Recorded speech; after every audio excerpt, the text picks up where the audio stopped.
Hello everyone! Welcome. Hello Lucas, hello Missy, hello Caleb, hello Joshua. Meowdy Poneko, how are you doing today? I would say I'm having a pretty decent day. I did find out that my aunt and cousin are a little sick, so I'm feeling for them. We were gonna see them today, but looks like that's not gonna happen. But that means I have more time that I get to spend with you. So I'm doing all right. It's a pretty decent day. It's the weekend. I don't have to work. I have to work tomorrow and the whole rest of the week next week. But you know, that is neither here nor now. That's probably not the right saying. But yeah, not right now. Nyau Woody, Johnny Cat, welcome. Hope they get well soon. I hope that they do too. It seems like they've just had a cold that they haven't been able to get rid of. You know, a very persistent thing. And apparently my cousin took too much of that anti-cough medicine, and so now she's having heart palpitations, and that is not fun. Hello, Sorcery Say, and meowdy to you too, Apani. Welcome. Yeah, it is not fun. Not at all. I personally don't really suffer that much from heart palpitations, but I have had them a few times, mainly just like when I'm super anxious or when I have like too much caffeine. I try to avoid it where I can and just stick to having like a cup of tea a day, if any. You blame the season, it's making us all feel funny. Yeah, that would make sense. Just allergies and stuff like that. I have to take medicine every day for my allergies. It's like, I don't remember exactly what it's called, but it probably isn't the best thing for me long term. I'm pretty sure it does cause like elevated blood pressure or something. It's an antihistamine, so I don't know exactly all of the science behind that, but histamines are the things that make you feel all itchy or swollen when you have allergies. And because I'm taking this medicine every day, I don't know what sort of long-term impacts that will have, but I would rather take the medicine than not be able to pet my cats or be a cat, you know? That is something that I need to exist. Oh, hello, Neolithic. Just dropping by since it's 4 a.m. here. Wow. Well, did you wake up just to say hi? Actually, you probably didn't wake up at all. You're probably doing an all-nighter. Knowing my Pomodachis, that's the more likely outcome, I think. Po, guess what? Only 7 subs away from the big 1K. I know, I saw. I am so excited. Super close. We're getting there faster than I imagined, because I know I did take a few little breaks here and there, so I'm surprised that it's climbing up back again so quickly. It's gonna be spring tomorrow. Oh. Did the groundhog not see its shadow? I don't know. That's how we determine when spring is here in the United States, I think. Actually, maybe that's all around the world. Probably not. Actually, yeah, that doesn't make much sense. But if you want to help me get memberships open and be a super cool Pomodachi, what would really help me out is just playing some of the live stream playlists in the background while you're doing things, just VODs and stuff. If any of you want to do that to help me get that watch time up, because we're only halfway there when we get to 1,000 subscribers. We still need like a little bit more watch time. So if you want to help me out, I have a live stream playlist. You can just keep it on in the background, you know. You can mute it if you want, but why would you do that? Obviously, you want to hear my beautiful voice 24/7, but in all seriousnness, if you don't want to hear my voice the entire time, you can just mute it and it will still help. So yeah, if you wanna help out your Poneko, if you can, every so often, just keep that playlist going. You could keep it muted or not. I'm pretty sure it will still count towards watch time. And we'll be able to get memberships going so that you can give me money to show your support, and also, more than that, to get super cool Poneko emotes, which I have not created yet. But when they are made, you already know they're gonna be the best emotes in the biz. I have so many ideas. I remember we did a stream earlier, and we talked a little bit about different emotes that everyone would want, so if you want to make any suggestions for emotes, I can't guarantee that they'll have an emote for everything and for everyone, but, you know, maybe something. You have to make sure that you don't mute, or that you mute the browser tab. Oh, is that so, Fuzzy Mandrake?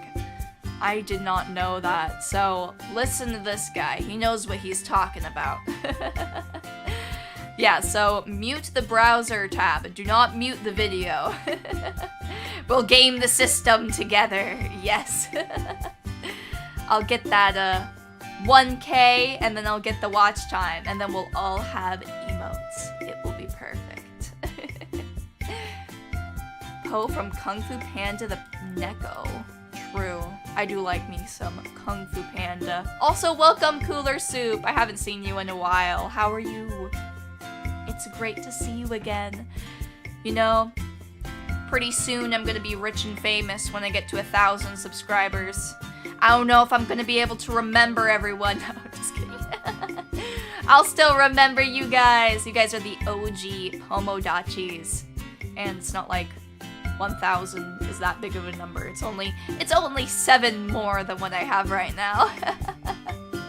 But soon! Remember the little people. I will remember the little people. I'll make sure to mention the Pomodachis in my Oscars acceptance speech. Yes. Aw, we're flattered. Oh, I really want to say Ferrari, but they've been fumbling the bag so many times, but I think Aston Martin looks pretty good in Bahrain and Saudi. I don't know about that, but I can tell you that I like Hyundais. My Hyundai is my favorite car because it's mine and no one else's. But also, in my opinion, Hyundai's sort of been changing the game a little bit. They have some really well-priced cars. I mean, and cars are super expensive, so that is definitely something to keep in mind. Like, if you want a high-quality electric vehicle, you know, hybrid, plug-in hybrid, that's what I have. I have a plug-in Hyundai hybrid. Those are the best, in my opinion. Because you can get them for... they're still expensive. They are electric cars, technically, so they still will be some money. But they are quite a bit less than, other comparable cars. Like, I have a 2018 model, I think. And, I got, at the time of buying it, I'm pretty sure still now, every time I plug it in, it doesn't take that long to charge up, I get 28 miles. So, you know, that's pretty good. If you're driving super, super far away, I guess it won't be quite as helpful, but if not, it's pretty great. I need to get sponsored by Hyundai, I swear to God. I gotta. Ooh, I wish I could drive, but I'm heckin' paranoid with mistakes. Oh, that's understandable. I definitely do get a little bit anxious when I'm driving. I try to avoid it where I can. Not by walking to places, because that takes energy, but by just staying inside. You're kind of glad that you don't drive. Yeah, I mean, I'd like to avoid it where I can too. I'm not a car enthusiast by any means. I got enough car knowledge from my super duper car fiend friends back in the day that I'm just burnt out on everything car-like. Oh, hello Brillis, welcome! Can we get a sticker? Maybe if I make merch, I'll be able to sell stickers. Poneko themed stickers, I think those would be pretty neat. I have a few ideas for merch actually. I think like one of those really long, giant mouse pads would be pretty neat. Cause I have some good art. I just need to get the commercial rights for it. And then like a glow-in-the-dark keychain would be pretty cool, I think. I probably need to make it myself. I also want to make like maybe a one-of-a-kind Poneko Fumo. We could auction it off. Maybe I could even stream making it, because I can sew. Believe it or not, I am a little bit of a seamstress. I'm not that amazing though. My mom is a better seamstress than I am. But I can sew decently. So, my work is 17 miles away. There are days when I drive more than 200 miles in a day just for work. Yeah, that... 200 miles a day? How long is that? In time? Is that like 4 hours a day? Here and back? That's pretty rough. That's not fun. Poneko bathwater win? Never! Never! You guys would die if you tried to drink that. Do you not know what I am made of? I'm not trying to sell you poison. I just need some, you know, some light radiation never hurt anyone, but I cannot guarantee your safety if you decide to drink the Poneko bathwater. Neil Max could dominate if F1 made all of the cars ride the same. I do not know what that means. Do a raffle then. Perhaps. That might be a good idea as well. I'll need to make maybe a few one-of-a-kind Poneko Fumos. Made with love, of course, and also cheaper materials than having someone else do it and outsourcing it. Worth it? Hashtag definitely worth it? No, it's not worth it. Your life has more meaning than that. Think about all your friends and family. Be like, he died because he drank radioactive bathwater. Yeah, it is kind of sad and kind of morbid, but there are definitely more humorous ways to go. It is very sad whenever someone dies, but like, there are some deaths that are kind of goofy. Like dying from sitting in a chair and the chair just randomly explodes. It's so sad. It's sad, but it's kind of funny. Am I a bad person for saying that? He died doing what he loved. No! No! I can confirm that it took hours to chop off the tentacles off my face. Yeah, but those are just cosmetic. You'll be fine. You'll be alright. I'm gonna take another drink of water. Recently, I've been pretty addicted to watching these, like, financial audit videos. I'm not sure if anyone has seen them in their feeds, but it's basically like this guy, I think his name is Caleb. Let me get him up. Caleb Financial Audit. Basically, he will talk to these often, you know, early 20s, early 30s people and take a look at their bank statement and see what they're spending all their money on and what they're saving it on, and he just roasts the crap out of them. I love them. Oh, they're so funny. Financial, we getting into crypto now? No. No. Unless you're talking about Poneko coin. But that's not cryptocurrency though. That's real valuable money, you know? It's not like Monopoly money like the rest of this crypto bullshit. Poneko coin actually works. But I've been watching a lot of his videos recently, and I feel bad for some of the people on there because they have so much debt. But also the way that some of these people act, it really annoys me a lot. It really does. It bugs me. Hello, Kozaku-chan. Welcome, welcome. I am doing pretty well, I would say. I'm better now that all of the Pomodachis are here. Poneko coin bought me my mansion, can confirm. Exactly. These are real-life people. Poneko to the moon! Yes. And, I've been diversifying my portfolio with a Poneko coin and, Fumos as well, you know. Ever since Ami did that special where you're able to buy a Fumo for way less money than they used to be because they make them to order now. I've been buying Fumo at the dip, you know? I'm buying Fumos at $30-something, you know? And they're an appreciating asset, so 10 years from now, those Fumos are gonna go up just conservatively. Let's say that they go up 10% every year. Actually, no, that's way too conservative. Let's say that they just double every year for 10 years. So if I invested $30 in a single Fumo, and that doubles in price every year for 10 years, that's $600. That's a lot of money, you guys. And with inflation, you know you need that Fumo, you know, as a solid investment. Yeah. I've also been buying figurines, but that's just the usual. I probably don't keep my figurines in the best condition, though. I don't ever actually want to sell any of my Fumos or my figurines, in all honesty.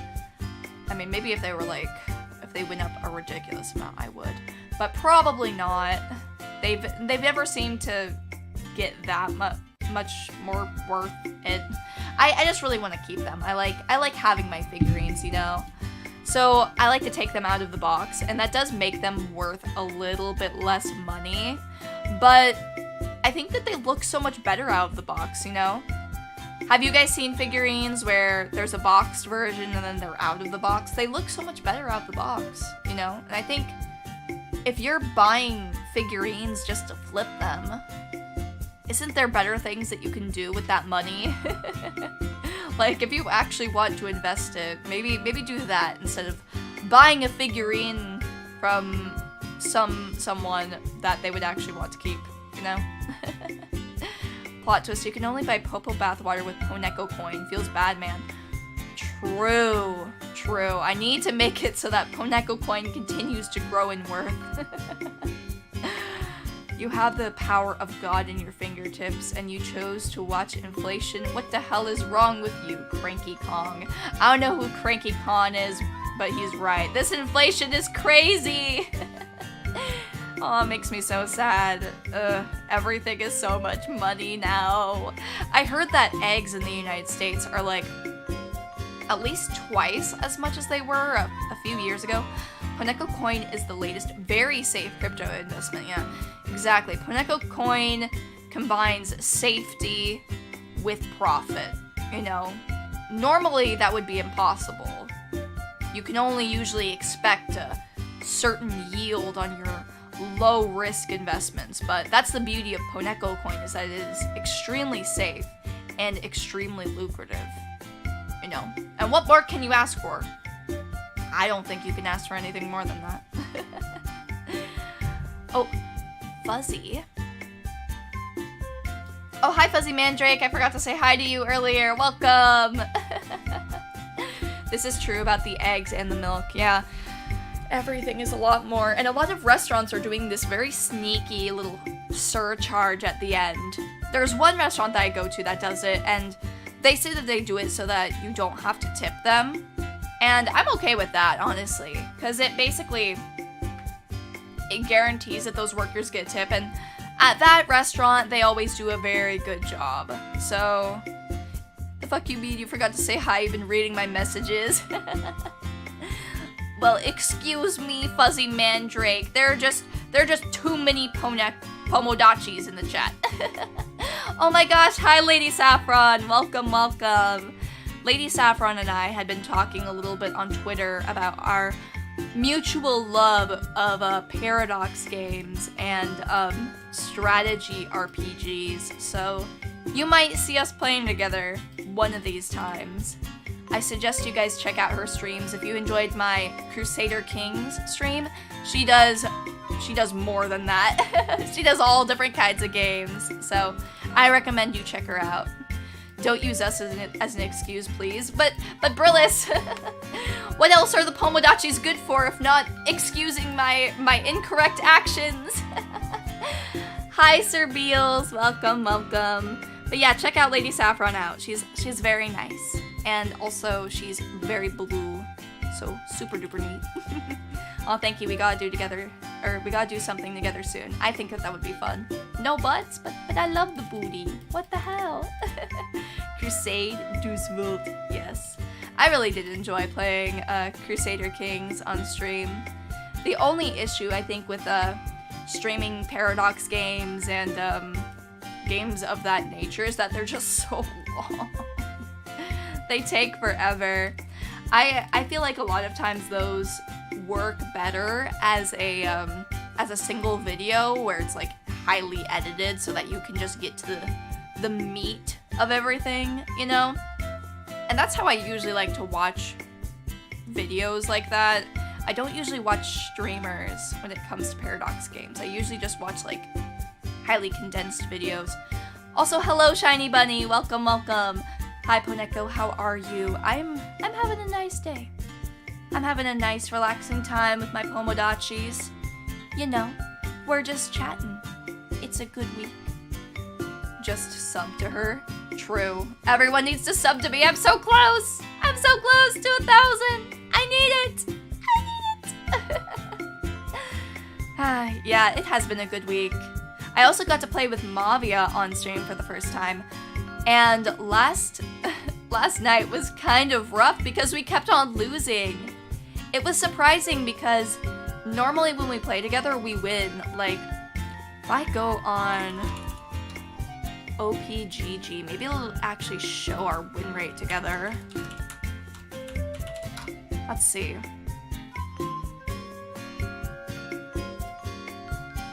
Okay, well, that's wrong because that's a low number.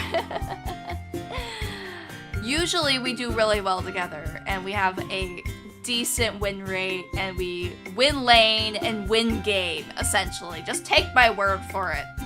Even though yesterday might not have appeared that way. Oh, okay, I really need to bounce and sleep. Have a great stream, Popo, and game. Oh, good night, Neolithic. I hope that you sleep well. Have happy dreams of Pomodachi. Yes. Yeah, it was sad. I didn't think we were gonna lose pretty much every game on the stream. But it was fun in the end. We had a good time. Streamer brain is real though. It is. Because I definitely like to talk a lot while I'm playing games, but there's definitely a lot less chatting on my end, typically when I'm just playing off stream. I definitely do chat probably more than the average person does when playing video games, but on stream I try and talk as much as possible so that there's like little to no dead air. So having to think of topics constantly while also playing, while also engaging with Mavia and reading the chat just a little bit, but I definitely do struggle with reading the chat when I'm also doing a collab with someone, because I like to make sure that I'm talking with them more than the chat, for better or for worse, just because I'm the one who invited them, you know? That's just how I see it though, personally.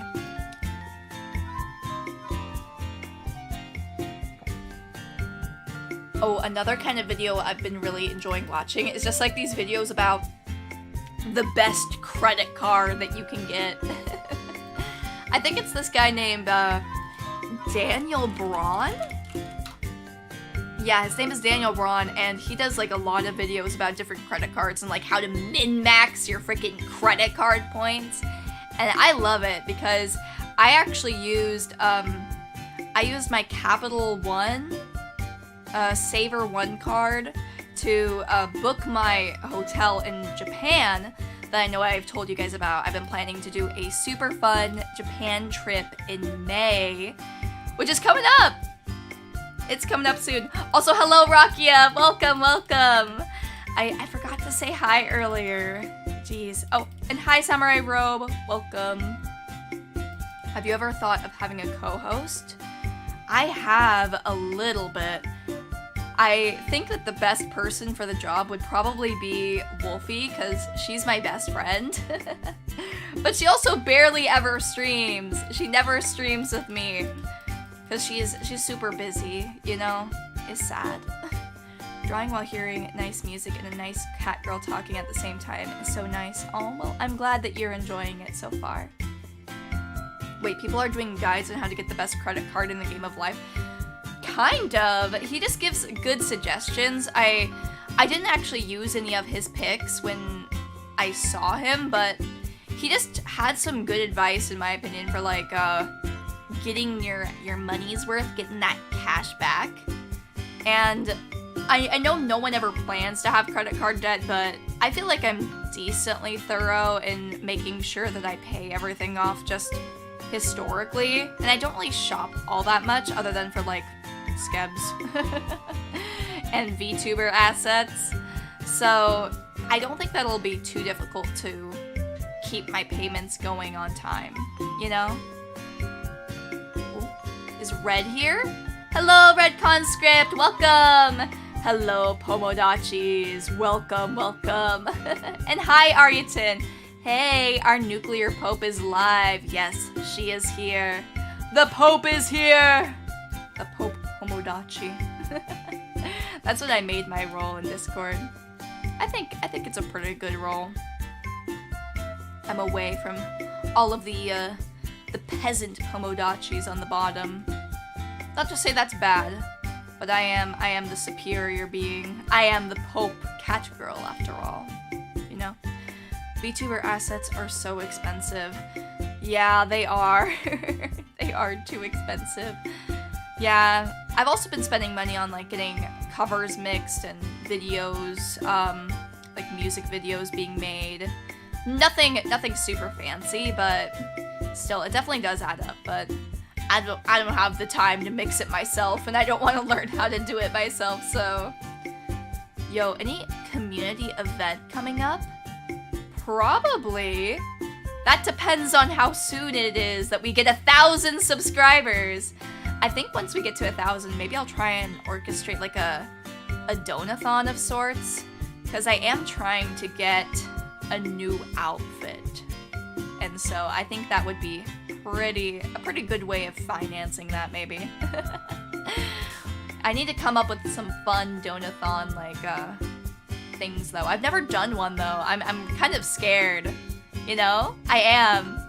Because I don't know what's gonna happen or how long it's gonna go. Poneko Pope is a combination of words I never expected to see or hear. Have you never been to a Poneko stream, Cooler Soup? Everyone knows I am the Pomodachi Pope. Come on, 7 more. I know. Once we get to 1,000, I think I will have to create a very grand celebration for all of the Pomodachi. I'm thinking karaoke, fireworks, the whole works. Yeah, it's gonna be nutty. It is. I don't know what it's gonna be yet though.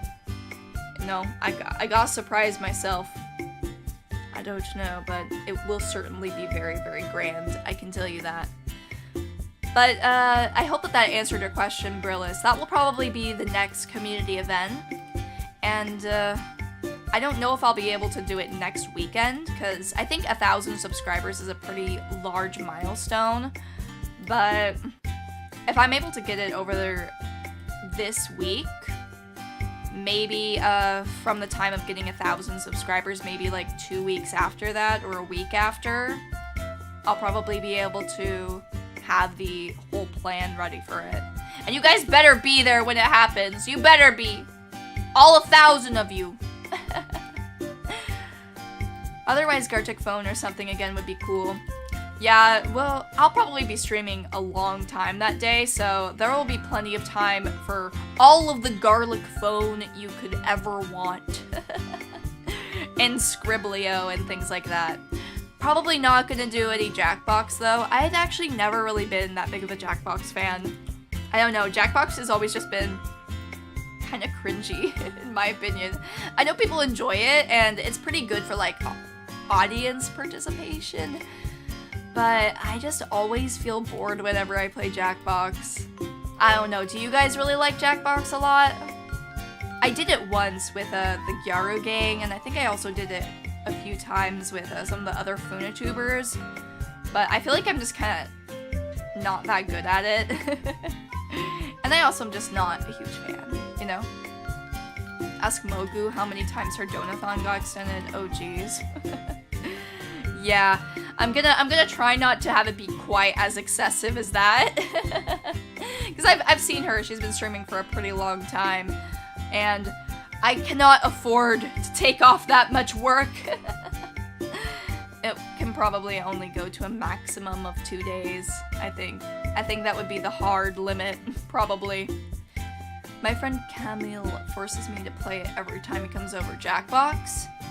Damn, I feel like if you're playing with your real life friends, or even just like your internet friends, it's probably better just to play a party game of some sort.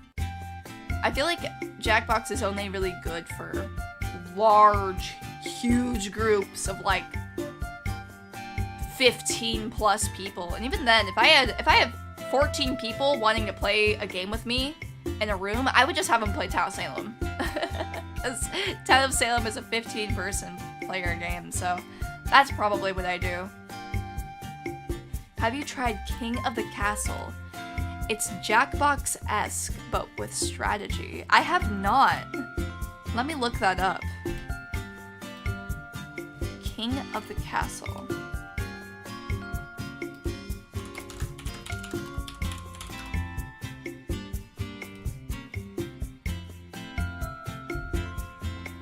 Take your rightful place on the throne on this political party game for 4+ players. Rule the kingdom with an iron fist or silver tongue as you steer through bloodshed, intrigue, and madcap disaster. Can you keep your crown while others plot your downfall? I feel like I'd be great at this game. I'm always plotting other people's downfall and having my own downfall be plotted. So I'd probably be pretty decent at that. And you can play with Twitch chat. Oh, maybe I'll have to stream it on Twitch. It seems like it'd be pretty fun though. It's kind of made to me, but I don't think anyone on this platform can play Cards Against Humanity. I do enjoy me some Cards Against Humanity. I do. But I do feel like maybe I'd get in trouble. And definitely do not want to get restricted right before getting the memberships open. You know what I mean? And the partnership ready. Poneko, do you like Among Us? I like Among Us. I do. I think Among Us is pretty fun, but I'm more of a Town of Salem person, which is basically the same as Among Us, except for there's way more roles and way more people in every game. And I think that there's a lot more differences in how every game goes, rather than Among Us, which every game kind of is a little bit predictable, I think. I do like Among Us though, and I've streamed it several times, so if you want to watch those, you can. You can watch the old Poneko Among Us streams. I think I'm pretty good at Among Us. But that's just because my Town of Salem skills carry over pretty well. And I just try and kill people as soon as possible. Might have to age restrict the cards. Probably would.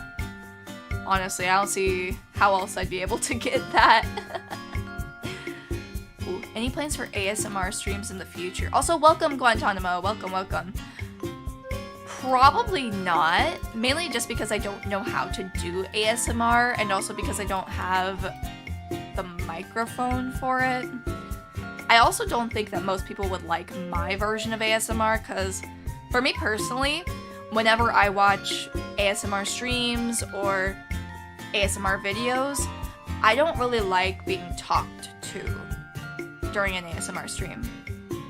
I usually like the different sound effects, like, you know, the water running, or like a person playing with slime, or scratching something, or tapping something. That's the kind of stuff I like. And so I think that my tastes in ASMR might be drastically different from everyone else's. So most likely I won't be doing any ASMR streams, but if I was able to get the equipment for it, then maybe. But probably not. ASMR are good stuff to fall asleep to, in my opinion. It's okay. I usually like watching it before going to sleep. I know ASMR is mainly about the auditory component, but for me, I have to be looking at it in order to enjoy, in order to experience the ASMR. If I'm just listening to it, it doesn't really do that good of a job, just in my opinion. A safer work version of Cards Against Humanity. I know just the game. It's called Apples to Apples. That's true, that's true. That does work. Oh, hello, subs. Welcome, welcome. Hey, Poneko, very late. How are you? I am good. I'm doing pretty alright. Poneko Among Us purring ASMR now. That's something I could do. I can do a decent purr.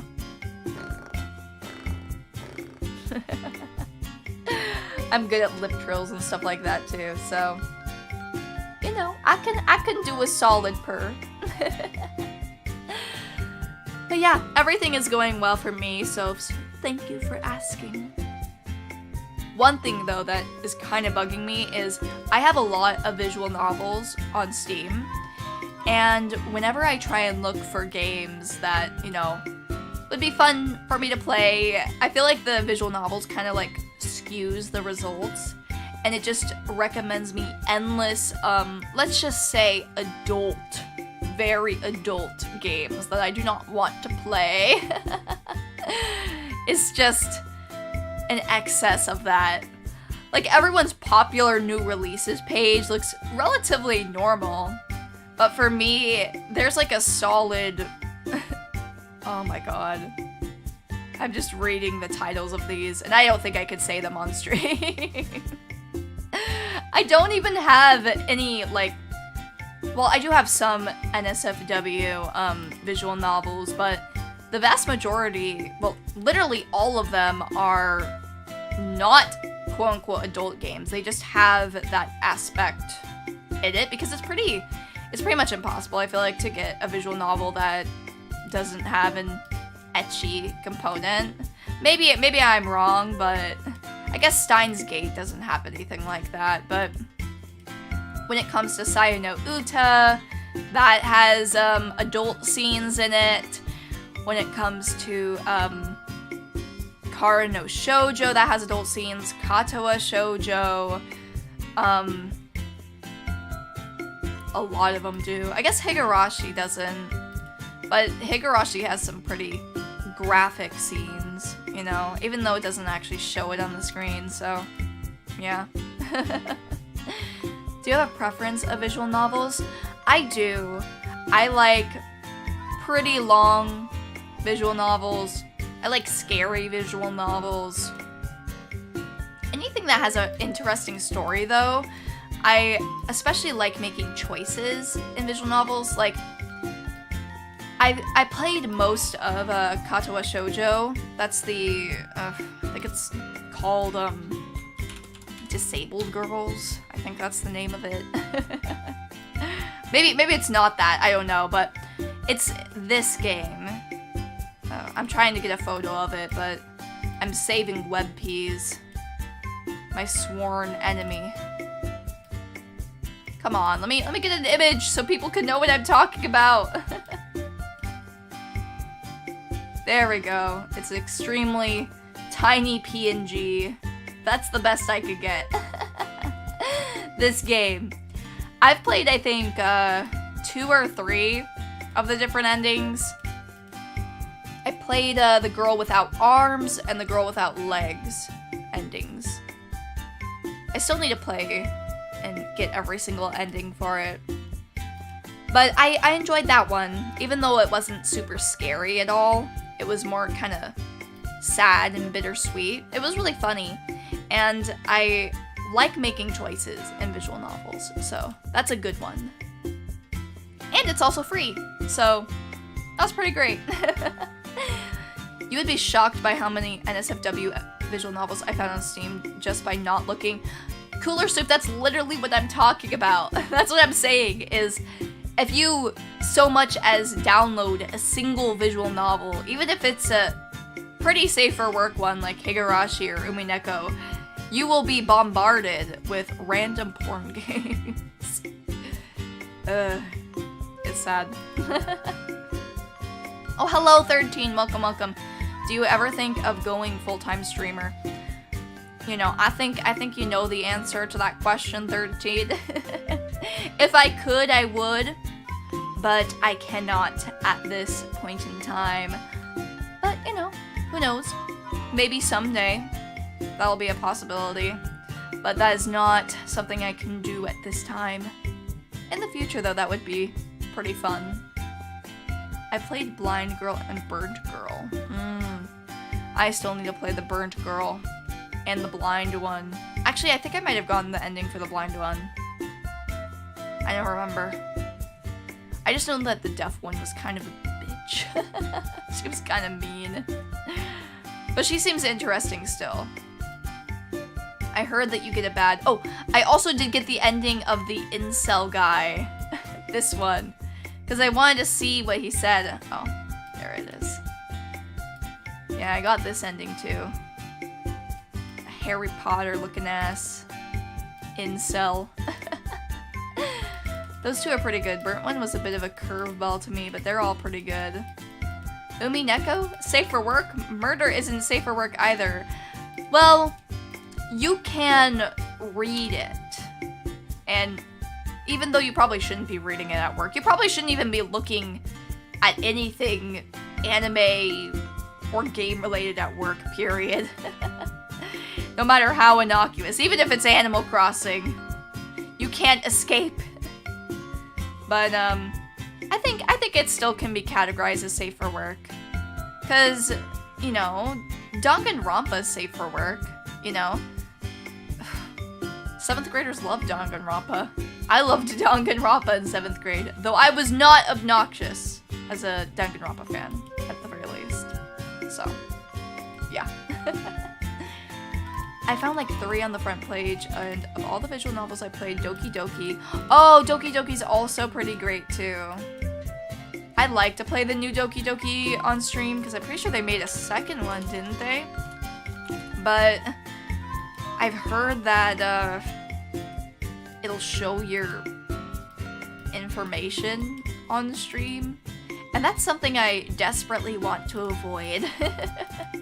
For obvious reasons. But if anyone knows like where I could read a spoiler-free review of it for streamers, that'd be pretty great. I just wonder if Misha has any ending. I don't want to spoil anything for you because I personally haven't played it, but I did see. Misha does have an ending. Now, whether or not that's a good ending, I will not be telling you. I have 7 Safe for Work novels and 9 NSFW novels on Steam. However, my friends can always see what I play and I feel embarrassed. See, I had to turn that off because all my friends could just see me using VTube Studio all the time, and I don't want to raise any questions. Let's just say that.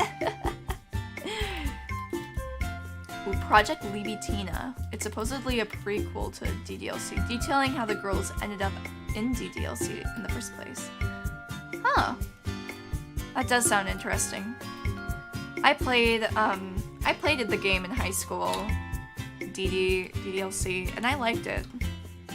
One thing that's pretty great about Doki Doki Literature Club, though, is just how short it is. It is so rare that you're able to get, like, emotional, interesting stories for visual novels that are not super, super long, and Doki Doki manages to get all of its content in less than an hour.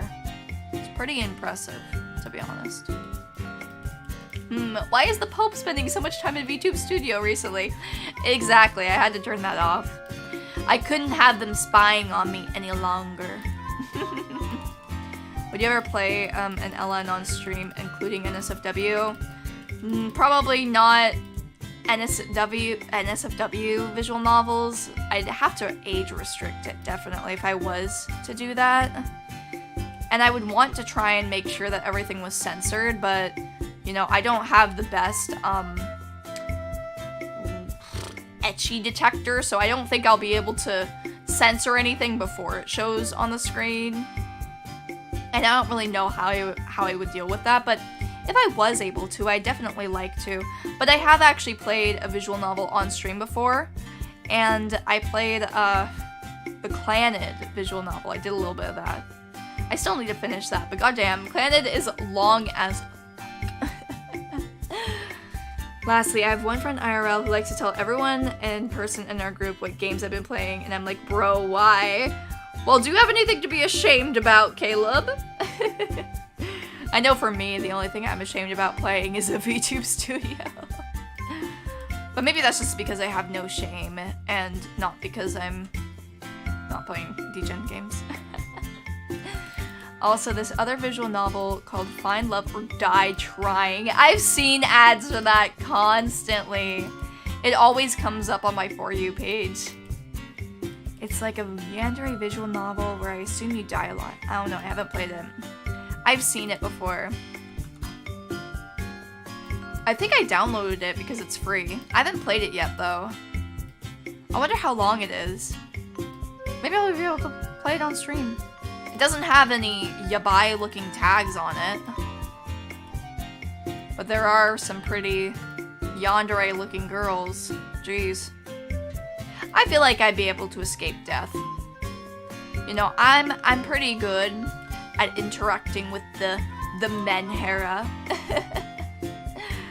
That's true. I got nothing to be ashamed of, yeah. I'm a Pomodachi and I'm proud. Pomodachi pride. Also, Bandai Namco made a dating visual novel where you can date Pac-Man and Jin Kazuma from Tekken. What? I need to look this up. I'm pretty sure the first ever dating sim I ever played was probably this one DS game. I never finished it, but I did get, I got it in a totally legal way and got the English translation for the game. Does anyone know that one visual novel where it's a DS game in Japan and it's this girl who's really fat and she has to lose weight in order to get the guys to like her? It's this one. Let's see, will it show up?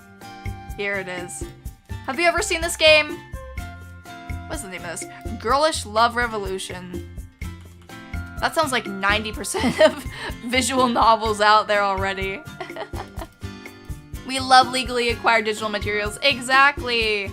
I can't tell you how I got it, only that I did, and that it was totally legal. Nothing bad going on here. It was this game.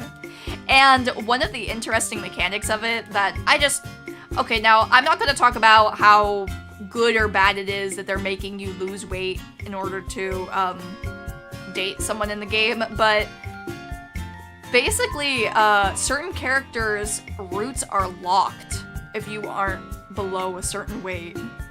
Which I know you can say, "Oh, that's toxic," but it was in 2006 or something, okay? It was a different time. And also, the girl was pretty large and, you know, in charge, you know. She was chunky yet funky, but definitely not healthy in the very beginning. And I don't know if the size that they wanted you to get down to was healthy or not. It probably wasn't, but basically, the guy with the green hair, he was the easiest one. You didn't have to really lose that much weight in order to start dating him. Because he's like the childhood friend type, you know? There's always like an easy mode character in these dating sims, whether you're playing as a guy or a girl, and the childhood friend nice guy / girl is always the easiest. That sounds so mean calling them easy, but they are. They are. Bro, where did you go digging to find this one? I don't know, this was the first one I came across. I'm pretty sure it was, I probably found it by like Googling best otome game or something. That's my best guess. But it was the first one I ever played. And so you had to romance them by, you know, choosing the correct option, but you also had to balance your time that you spent with the guys with exercising and losing weight. So yeah. I never finished it, but I did play a little bit of it. I wonder if I could play it on stream if I get in trouble. It's definitely safe for work, but people might get mad at me. As a matter of fact, I'm only interested in playing 3 dating sims in my life. The Namco one, the one where you can date actual pigeons, and the KFC one. I want to play those two. I've only played a little bit of the pigeon game. I got one ending, and that was the, was it Okuyasu? I don't know. Who's the one actual pigeon in the game whose, sprite never changes? The crazy one. Does anyone know who I'm talking about? Let me get him. Pigeon dating sim.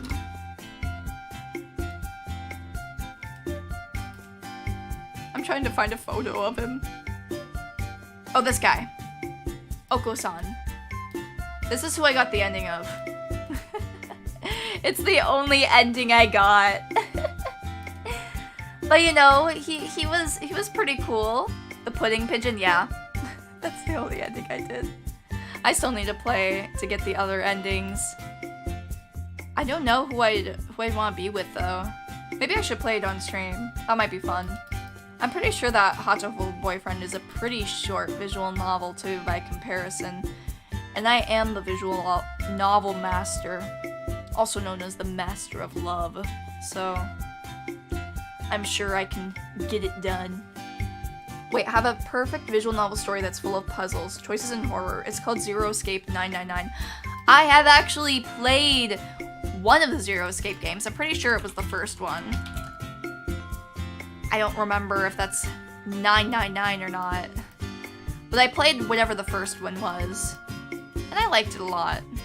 However, I didn't really want to keep on playing when I saw the second game because it had this really ugly, yucky looking 3D version, and I just hated it. I hated the 3D version, it looks so bad. Ugh. I'm sure it's fun though. I might watch someone else play it, but I just could not stand the graphics. It was offensive to my eyes, you know? What's the most memorable VN that you rolled with? Probably... I would say Umineko is probably the most memorable. It's definitely the most unique in terms of the fact that it's not NSFW. I feel like that's kind of rare in visual novels, to be honest. But also the story. The story is unlike anything I've ever read anywhere. It actively tries to help the player figure out the mystery, but still it continues on without you being able to make any decisions. I would love to see you play some VNs. Thank you, Missy! I'll need to get on that. I'll need to start playing some more. Oh, wait a second. The first one was the better version. I also hate the sequels. I feel like sequels in general just tend to be worse. It isn't even something that's exclusive to the Zero Escape series. Sequels in general just tend to be worse. Especially when it's like a totally different universe. I mean, unless it's JoJo, because then that's different. I feel like the sequels in JoJo are better than the original story. But I think that's very much the exception, not the rule.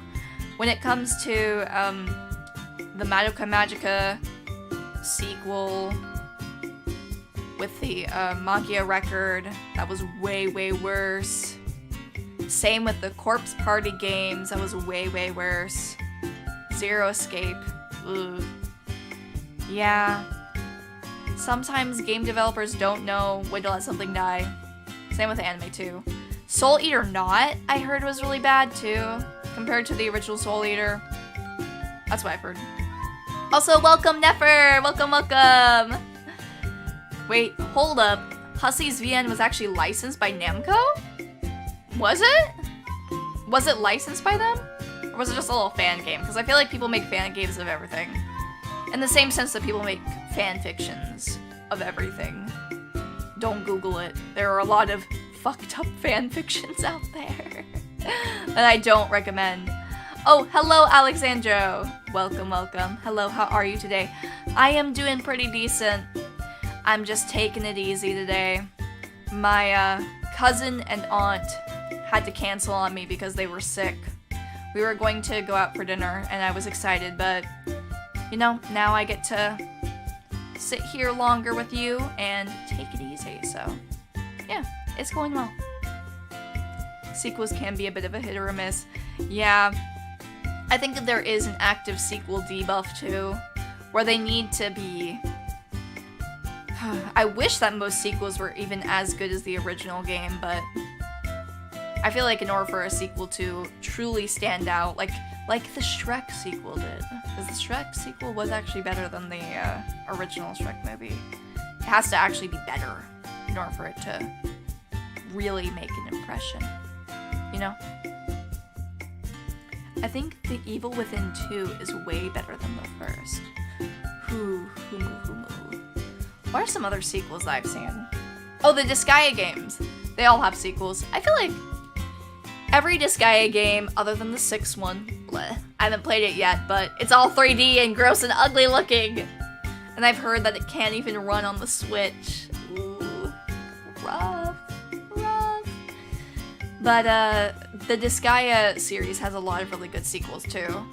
And I do think that when you totally change the universe and make a new story, but with similar underlying mechanics, it can be really, really good. That's what they do with the JoJo series, the Disgaea series. It's a whole new cast, but it isn't like trying to subvert the entire thing like Magia Record did, where they just pretty much undid the previous series works. That's what really makes me upset when it comes to sequels. I think if they're able to create a new story that's still consistent with the past lore, that's the best way of handling sequels, in my opinion.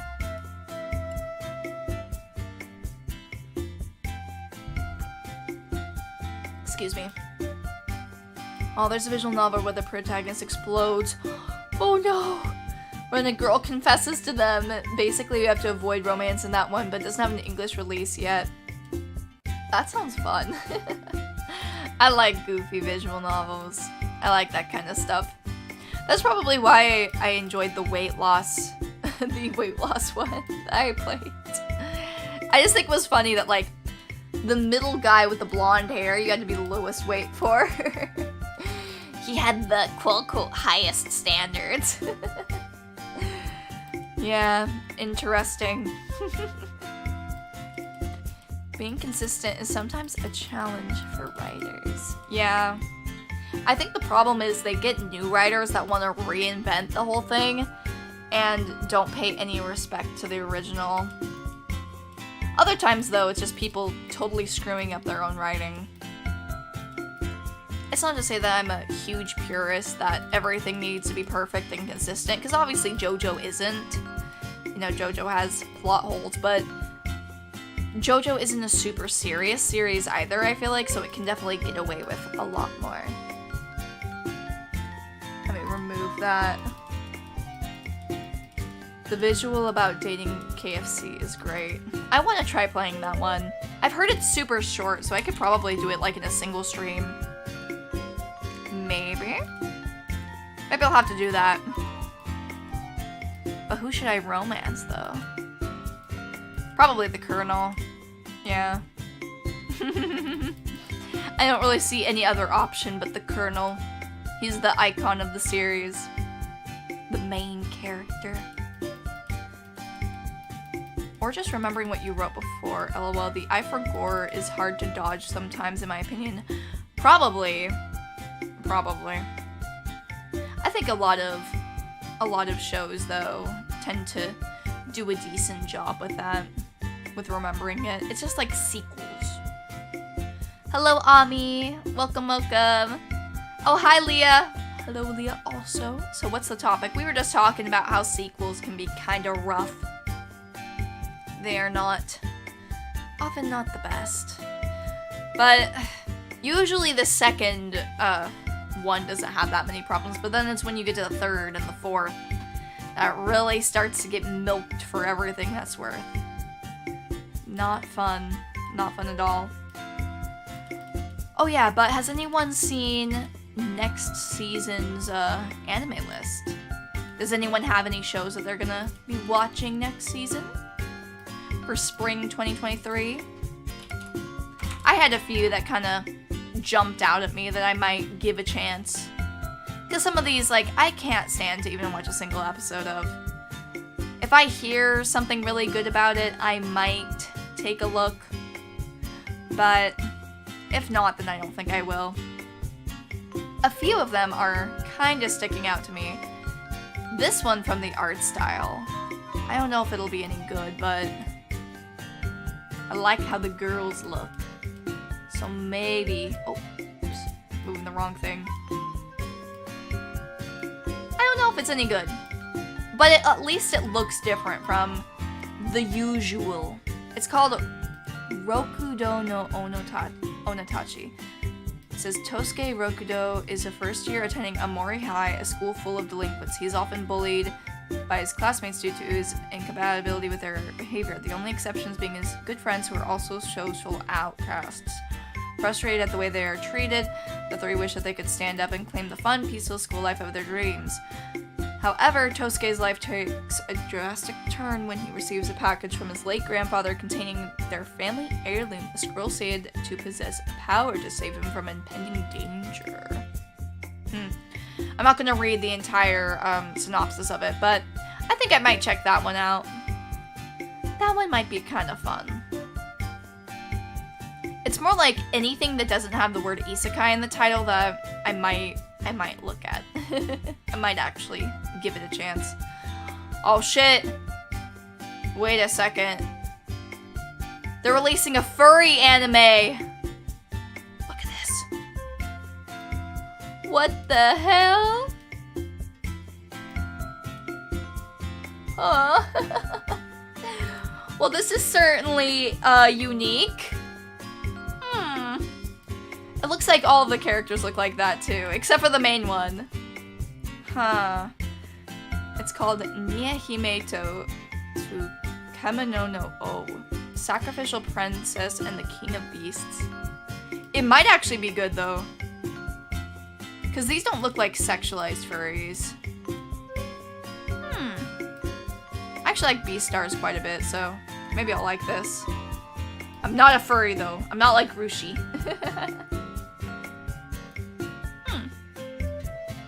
Interesting. Yeah, that looks like Beauty and the Beast. It does. It's Japanese anime, Beauty and the Beast, for sure. They're making a MILF anime too. Isn't that just every season, Kozaku-chan? I feel like every season there's some MILF-related anime. I think that's just a constant. Hello, Nia. Welcome, welcome. Poneko furry. No. No. What the hell? Oh my god, no way. Oh, so there's a snake. Must tell Rushi what was said in here. You don't need to do that, Missy. You don't need to do that. It could be our little secret. Nah, but Rushi knows the truth. She knows. She's a furry. Snake people need to be more recognized. You want more scaly representation, Leah? Is that so? It's an isekai too. Is it just season 2 of that one mom isekai? Where the mom went back? Oh, speaking of weird MILF shows, I heard there was a show called, I think it was it MILF Manor? Where, these girls who are moms went on the show and dated each other's sons. Yeah. And this isn't an anime, this is reality TV. So it's kind of real. Yeah, we all know that Rushi's a massive furry. You said it, not me, but I do agree. Yeah, snakes are real nice, but also sea snake people. Like, mermaids have had enough spotlight. There's more sea creatures. That's true. I am a mermaid enjoyer, though. But look at this show. This is a mess. sounds like the hub to me. It does. It does. It doesn't even sound like it's an actual TV show. It sounds like something that you would see at a seedy place. Ooh, yeah, but they date each other's sons.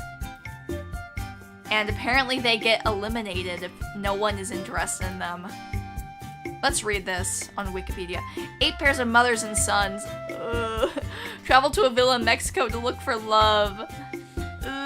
Upon arrival, the contestants are told that 16 contestants were to romantically pursue each other.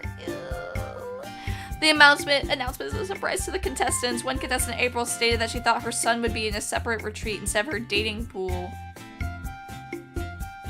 Well, he's not in your dating pool. He's in the other MILFs, but doesn't really make it that much better. The contestants perform challenges. In the first episode, the blindfolded women have to identify their son by feeling the men's shirtless torsos. What the fuck? Ew! Jesus. I feel like if you are a self-proclaimed MILF, though, having your own son there should make you feel kind of bad and guilty about what you're doing. Because you should feel kind of guilty about it, in my opinion. You know, if you're way too old for these people, like, they can be your own son, literally, you probably should not be dating them. And having your own son there should make you want to date them less. Maybe thinking about, like, wow, they really are the same age as my son. My son is right there! Reality is sometimes crazier than fiction. That's true. Imagine some guys dating your mom and you're dating theirs. Ew. Ugh.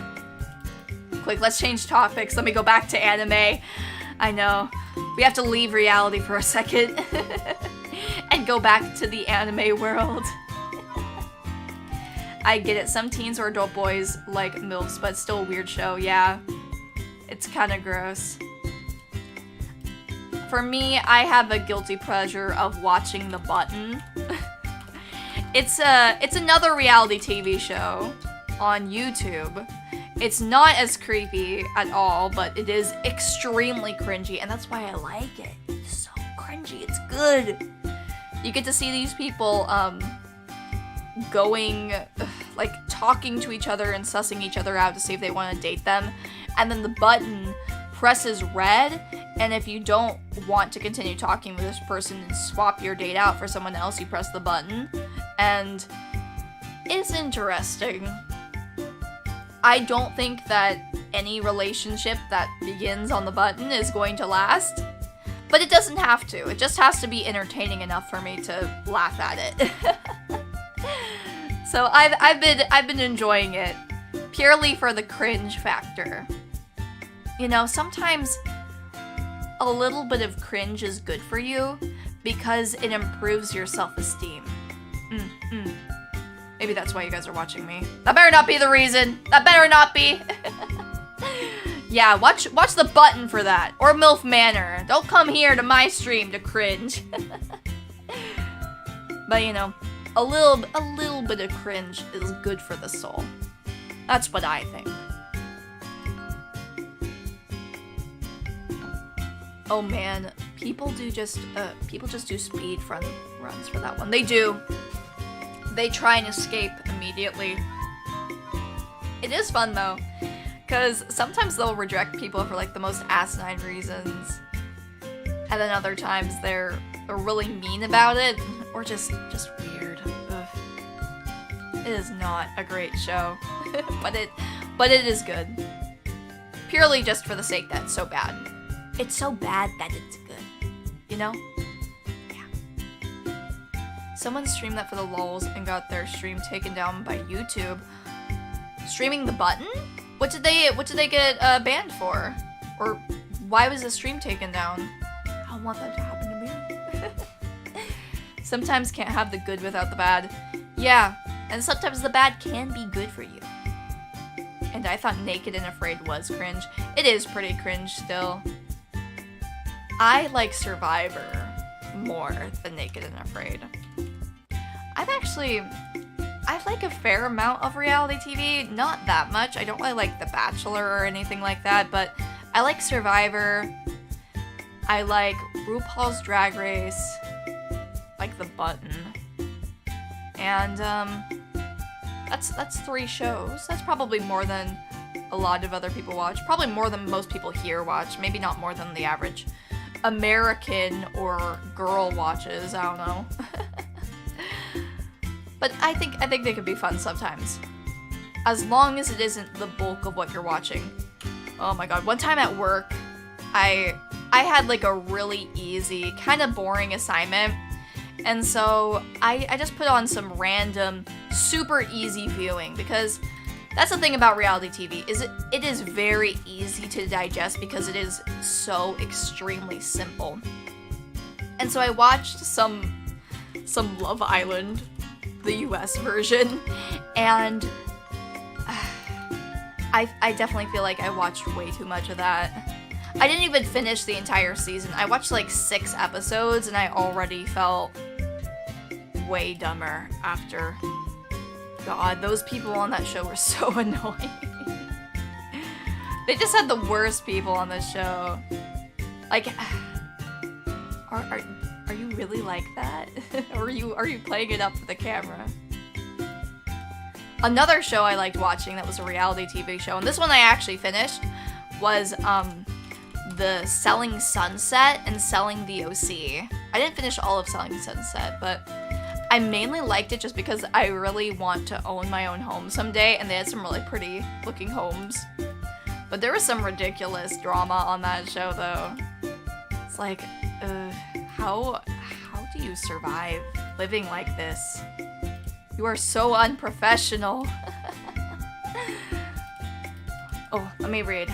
Poneko may be cringe, but she's funny cringe. The button and the MILF manner are not funny cringe. Yeah, those are not funny cringe. Those are sad cringe.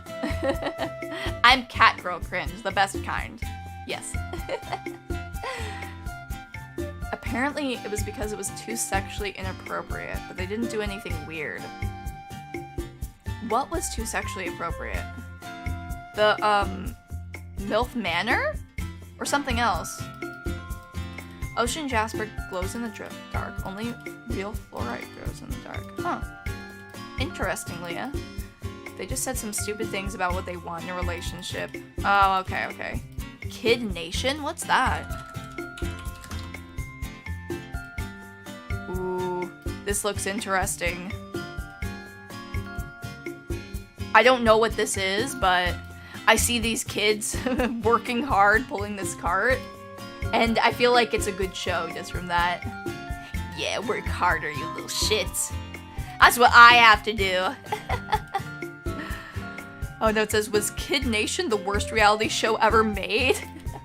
What was so bad about it? I didn't watch it, but...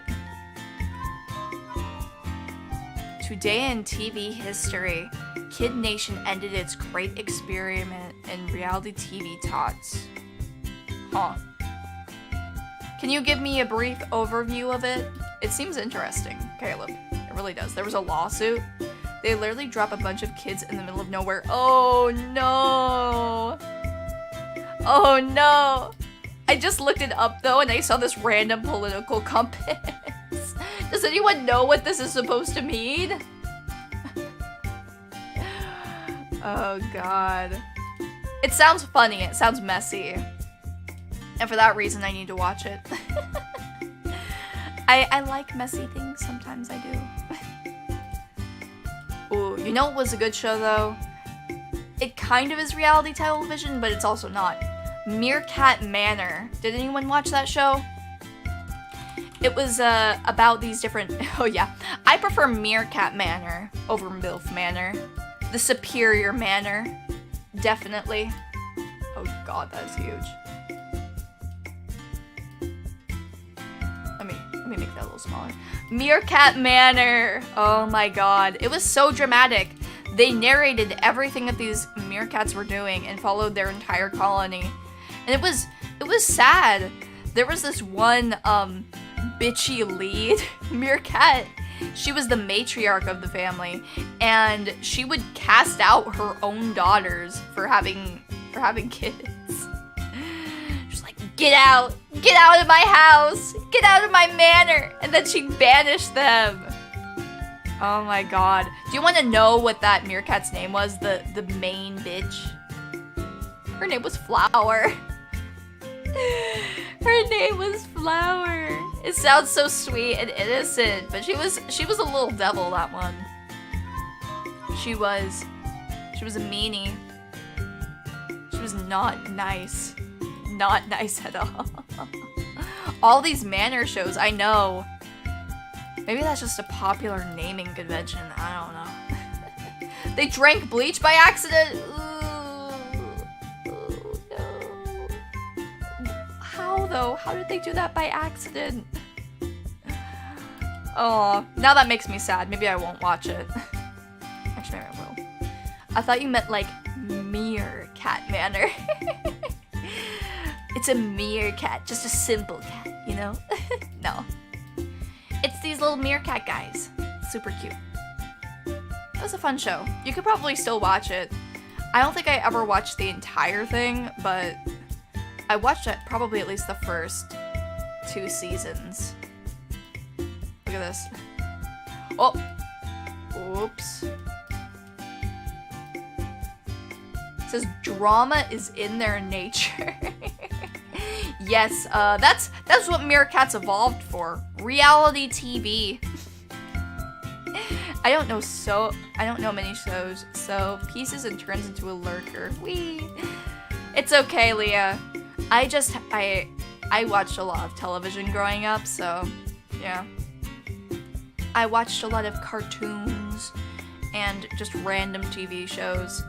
Meerkat Manor and Survivor were probably the main reality TV I'd watch. Also watched a little bit of The Amazing Race, if anyone's seen that. The Amazing Race is basically like these couples, they aren't necessarily dating, but like just groups of 2, go on The Amazing Race, and they have to go all around the world and complete these different challenges and finish in first place. But they'll get eliminated if they're last on a certain leg of the competition. And if you win, you win $1 million. So, yeah, pretty fun.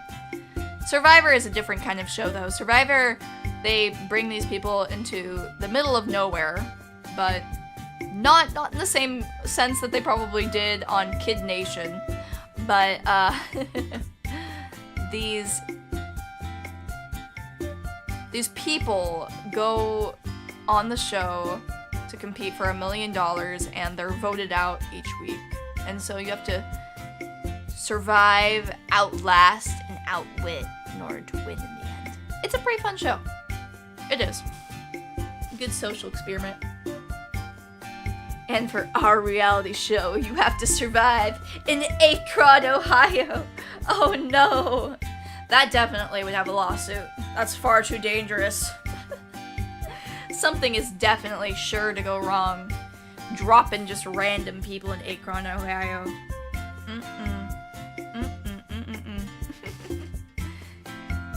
The Survivor meta has changed so much, though. Makes it kind of hard to follow at times now. Yeah, I agree. It's kind of... It is really annoying when you go on watch Survivor and you see these super pompous people thinking like, I'm the best Survivor player ever, blah blah blah blah. Like, I think that luck is a pretty large component of Survivor, whether you like it or not.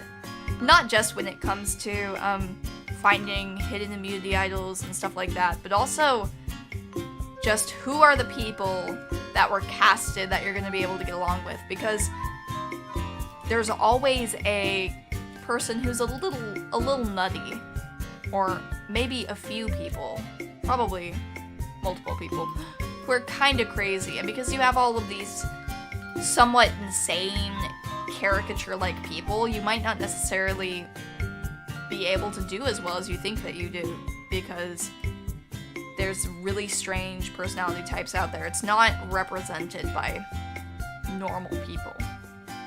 And I think if it was, it would probably go a lot differently. But also, probably, for the most part, normal people don't audition for Survivor. Or at the very least, they don't make it on, typically. I think it was my ex-friend who made that stupid political chart for Kid Nation. Oh, is that why you're not friends anymore? Because of the political chart? No. Oh god, not Ohio. I'll have to see if my friends made that chart. Yeah, go check. Survival is a luck-based game. It is. It is. The Survivor meta is RNG-based. Yeah, that is one of the reasons. I think so too. I do want to do Survivor. I think it'd be fun to play it, but the thing I dislike about Survivor most is just the fact that you are on the island and that you have to eat garbage or eat nothing. And also that you get really sick and that you get these really awful infections. But I guess that's why I'll never be the sole survivor. At least not yet. Like that one woman complains over everything, she won't survive in the wild. Yeah, there are a lot of complainers on Survivor. Men and women. Young people and old people. Survivor has a very large amount of extremely annoying, entitled people. Infections, I hate. I know, I don't want to get sick. I just want the $1 million. Is that really so much to ask? Is that really so much to ask for? I'm gonna take another drink of water.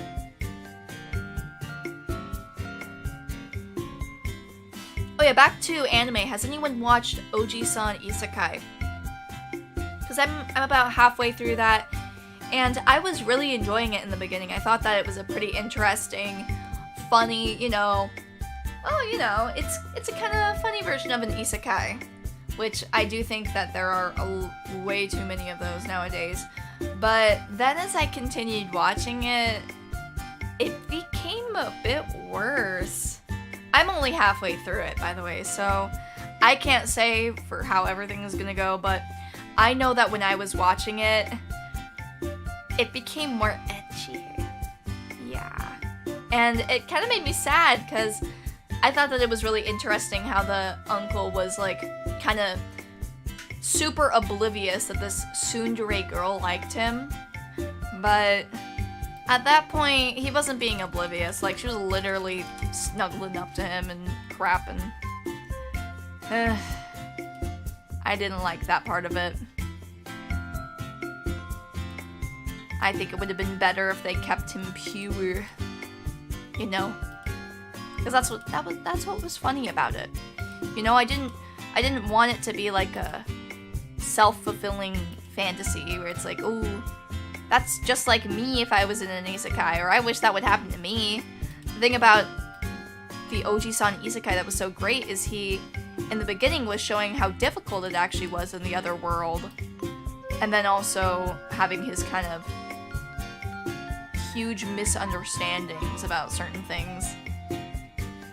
I don't know, for me, I thought that it became weaker as the show continued, which was a bit of a disappointment, I did like it, though. Some of the parts that I saw I liked, but I just thought that the show would have been better if they didn't do that. Oh, I just googled it. Isekai Oji-san losing momentum with gusto.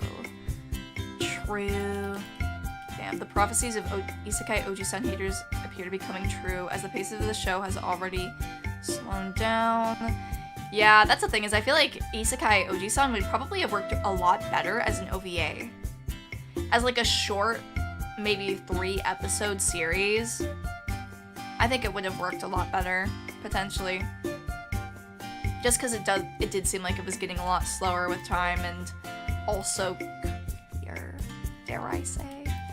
It's nice that the Oji-san isn't too interested in them, and it makes it fun, but otherwise, yeah, it's a bit of a shame that's not going somewhere else. Yeah, there was a lot of funny parts in it. Just, I think that it lost its theme, The manga of Record Ragnarok is incredible, but the anime was an insult. Oh no! Oh, that's always sad when that happens. I think something similar happened with Berserk, where people really hated the anime, but they loved the manga. Yeah. I do need to read the Record of Ragnarok. I watched a little bit of it, and It was so freaking long. It took forever. Ugh. You know when you're watching a basketball anime or like a sports anime or any sort of like shonen really where there's a fight going on and it's like 3 episodes long and it feels like when is this gonna end? Is this gonna end soon? Is this almost done? Yeah, the Record of Ragnarok anime fights go on for like 8 episodes plus.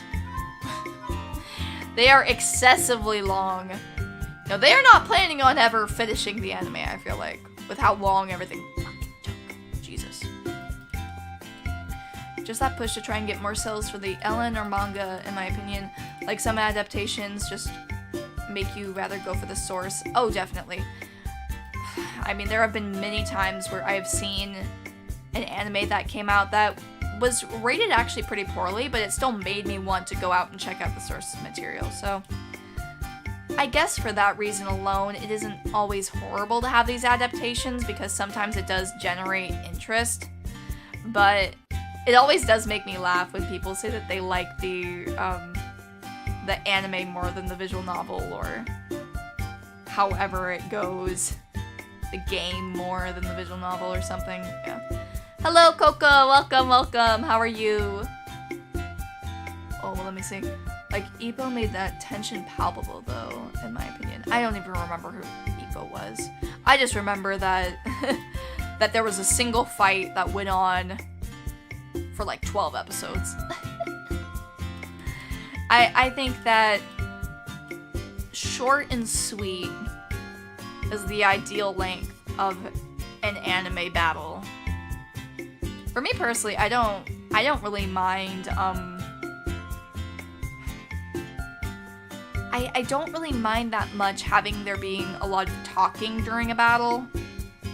I think sometimes it can be a little bit excessive, but I partially like JoJo for that reason because some of the stands can be kind of hard to understand because they're really, really out there powers, you know? And so I think that having that explanation of how this is able to work is really, really useful. But when it's something that is just like pretty much pure bludgeoning, you know, or stabbing, things that we can understand with just our eyes and looking at it, I don't really think that you need that same level of explanation in order to understand it. I think that those explanations do have their place, but when it's something that is very clear and obvious, it's better just to get the fight done and over with. At least the fights in Dragon Ball are like 4 to 5 episodes long, and that's just the major fights. That's true, but Dragon Ball also just has a lot more content in general. The whole first season of Ragnarok, I'm pretty sure only had 1 or 2 fights in it. I don't know. Not that long. I hate Krillin-type characters, I know. My least favorite Krillin-type character is definitely Koichi. I hate Koichi. Frickin' little midget man. Ugh. And his hair looks stupid too. Ugh. Ugly. They made him look like Polnareff, but bad. Ugh. Can't stand it. Then for some reason they made him super OP too. Ugh. I just did not like him. I liked Okuyasu way more. Okuyasu was a bro. Koichi just pissed me off. I did like his original form of his stand though, because it was cute. This little thing. It's so cute! OMG, he deflected the opponent's punch and then redirected the momentum into his own punch! Yeah, we could see that, I know. When it's something painfully obvious, those types of characters are really useless. Am I weird for saying that I didn't like Dragon Ball but like the Records of Ragnarok? I feel like I am now. I didn't like either, to be honest. I didn't really watch that much Dragon Ball, but I was never really that huge of a Dragon Ball fan. I wasn't really that huge of a Records of Ragnarok fan either. When it comes to shonen, I'm just kind of picky. I like JoJo. I've been really enjoying Blue Lock. Even though I don't think Blue Lock is a perfect show, I feel like it's funny. It makes me laugh because it's so silly, you know? It's soccer, but they're taking it so seriously and they're acting like there's the freaking soccer demon inside of them, like maybe I'm not consuming it in the same way that other people are, but I am enjoying it. I think it's funny.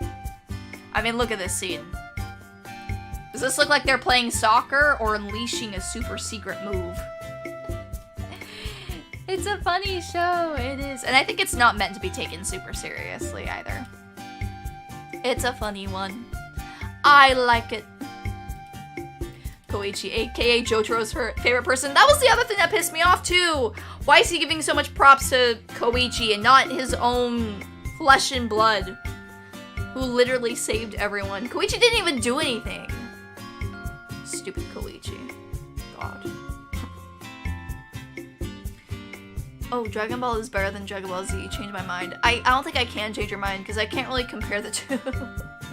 I only watched just a few random episodes of Dragon Ball, so I don't really know that much about it.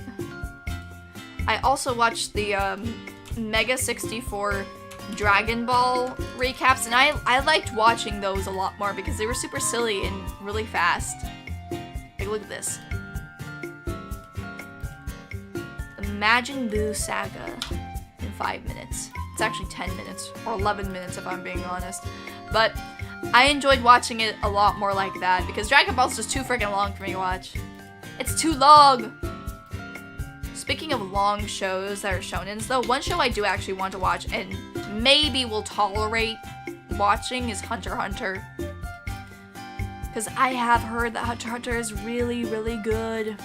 I've heard it everywhere. Everyone's always saying, Hunter x Hunter's the best show of all time, blah, blah, blah, blah, blah. Plus also, the creator of Hunter x Hunter married the creator of Sailor Moon. So for that reason alone, I feel like I am obligated to check it out as a Sailor Moon fanatic.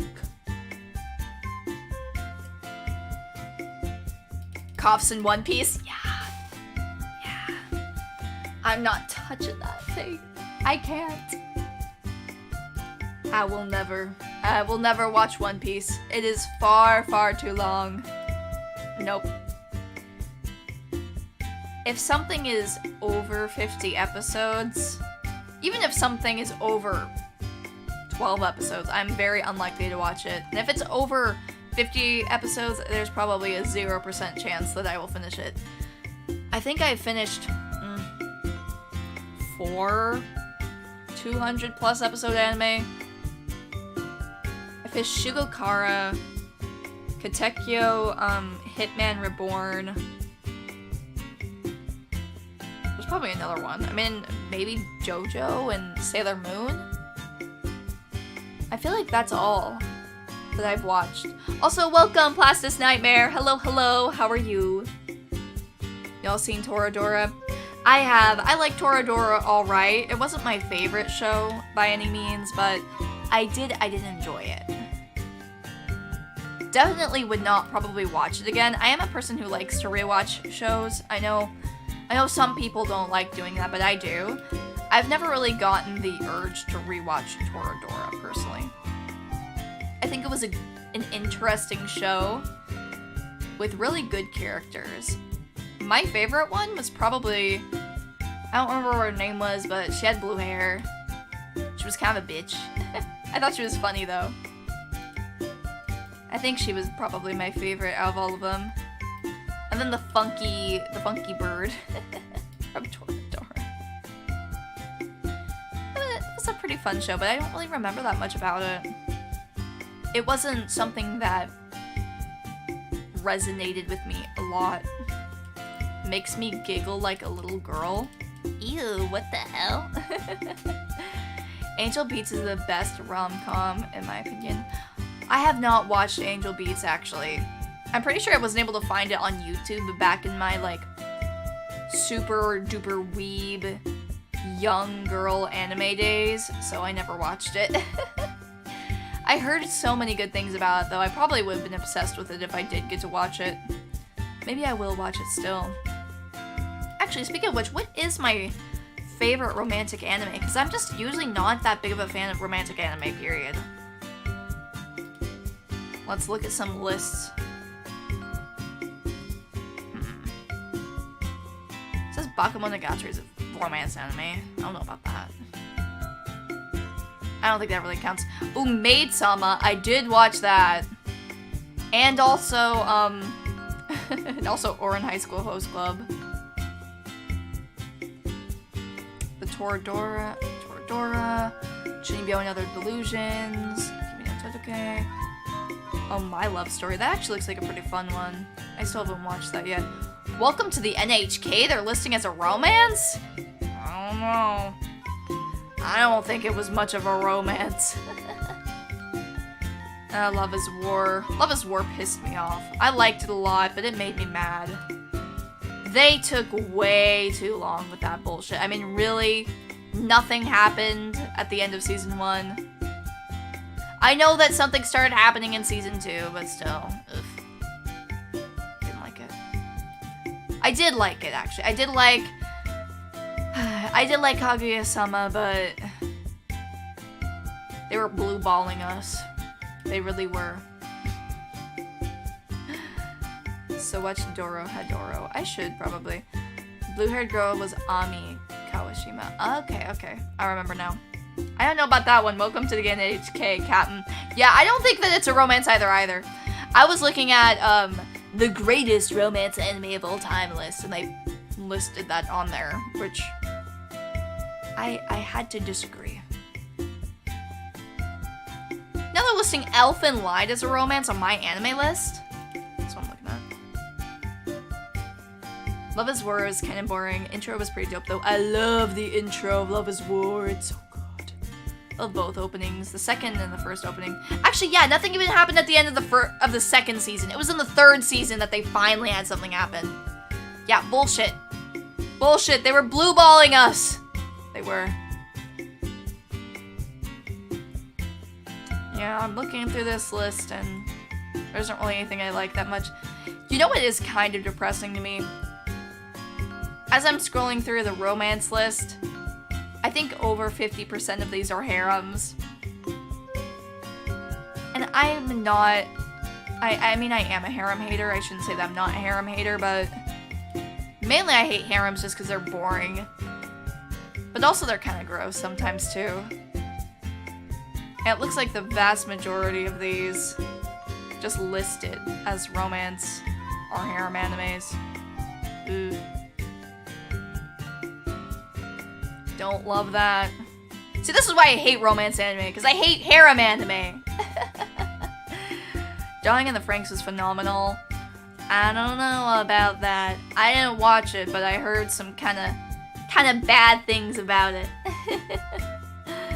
I heard some not so good things about it. I do think that the character with the pink hair from Darling in the Franxx, I don't know her name. I thought she was really pretty.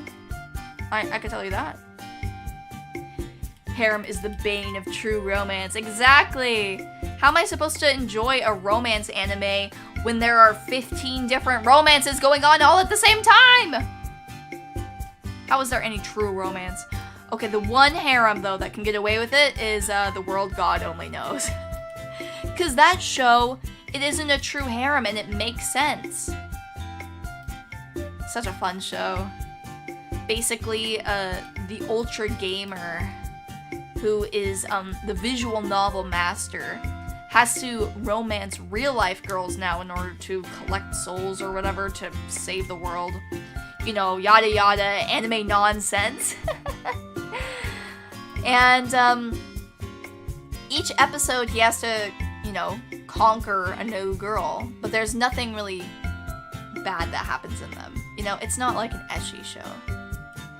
It's a fun one. It's good. That's why I recommend VNs when rolling with romance. That way you can pick your waifu. That's true! That is another superior thing about visual novels over anime. They're longer, they're oftentimes more complex, there's more choice, and you're able to really focus on one girl. Like, they might introduce multiple girls or boys, but in the end you're able to focus on the one that you really like. So, that's good.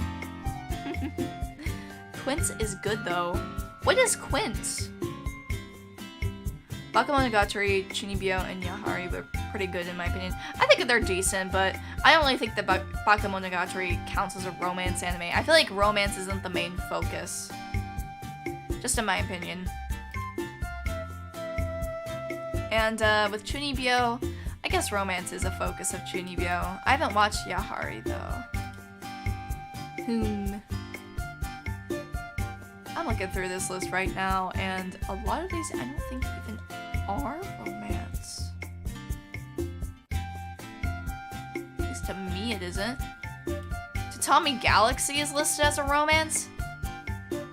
Jesus. You know, just because there's a love interest doesn't mean it's a romance! But I did really like Tatami Galaxy though, it's one of my favorite shows.